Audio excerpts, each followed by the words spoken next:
Good afternoon and welcome to Brighton Broadcaster News. I'm Jessie Williams. In our top story today, Brighton and Hove City Council have announced their support for a grassroots campaign, Say No to Unpaid Trial Shifts.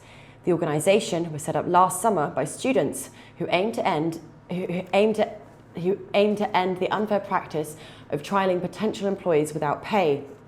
Brighton councillor Amanda Evans says the council want to collaborate with businesses to put an end to free labour, which she says is unethical and unacceptable.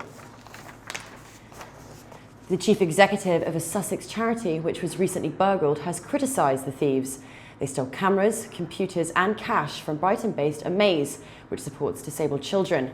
The charity, based on Queen's Road, had held a fundraiser the night before. Chief Executive Rachel Travers says she can sympathise with people if they are desperate, but feels this crime is truly unacceptable.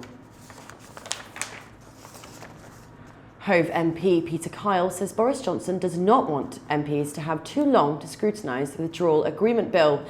Kyle has aired concerns on his Twitter feed this morning about what he sees as a rush to push through the government's Brexit deal. 322 MPs voted to delay the deal on Saturday, the first time in 37 years the House has met on a weekend. The Prime Minister will seek the backing for his bill, published on Monday in the House of Commons later today. A petition to restore 3 of the arches on the Brighton's Madeira Terrace has reached nearly 3,000 signatures.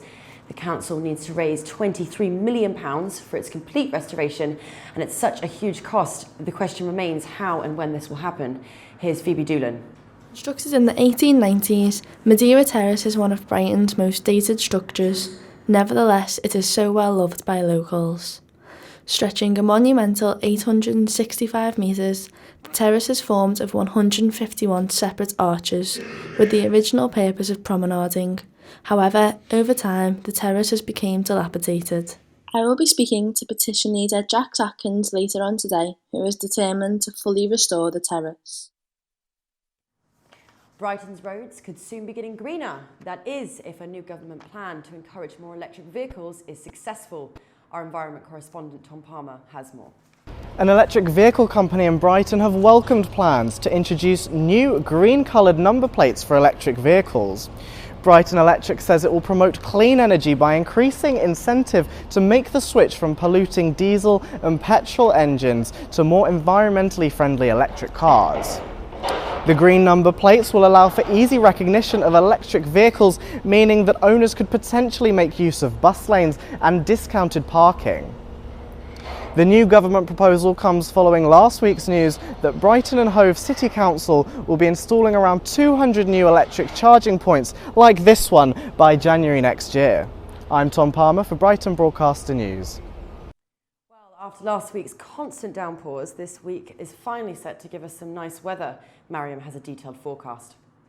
As we look at tomorrow's forecast, there will be a bit of rain set to happen.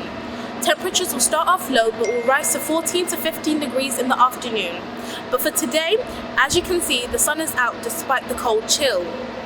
And as for the rest of the week, strong weather fronts from the southeast will bring a window of dry weather throughout the rest of the week. That's all for today. I'm Mariam Shabwale, reporting for Brighton Broadcaster News. Well, that's all we have for now, but you can find out more on these stories and other news on our Twitter at BBN_UOB and on our Instagram, Brighton Broadcaster News. I'm Jessie Williams. Join me again at 2:30.